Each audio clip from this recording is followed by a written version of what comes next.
बिस्मिल्लाहिर्रहमानिर्रहीम नहमदुहु व नसल्ली अला रसूलिहिल करीम अम्मा बाद। एक छोटा सा मसला आप हज़रात ज़हन नशीन कर लें।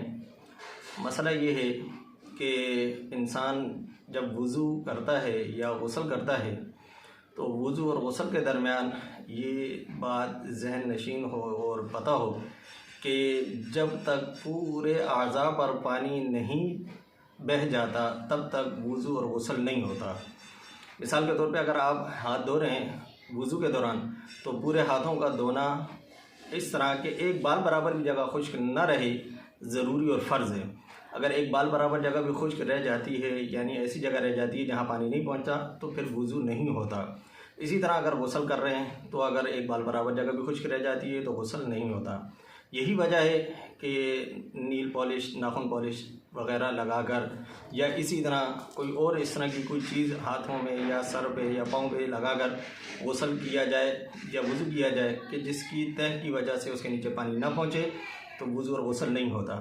इसी तरह ये मसला अब हज़रात के सामने जो पेश किया जा रहा है उसकी असल और बुनियादी वजह जो है वो ये है कि आजकल मार्केट में एक ख़ास किस्म की मेहंदी आई है जो इस तरह की तह जमा देती है जिस तरह के नाखून पॉलिश वगैरह की तह जम जाती है कि वो लगाने के बाद कुछ ही टाइम के बाद उसको उतार दिया जाता है और वो रंग इस तरह हो जाता है जिस तरह पॉलिश वगैरह का रंग होता है।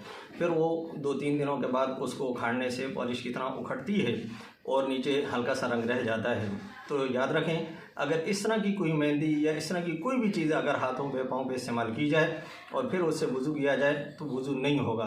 हाँ, जो आम मेहंदी है यानी जिससे सिर्फ रंग होता है तो उससे कोई मसला नहीं है, उससे तो वज़ू भी हो जाता है, गुस्ल भी हो जाता है। लेकिन अगर तह जम जाए और इस तरह तह जम जाए जिस तरह नाखून पॉलिश वगैरह होती है कि उसको उखाड़ने से उखड़ जाती हो तो इस तरह की चीज़ों से इज्तनाब किया जाए।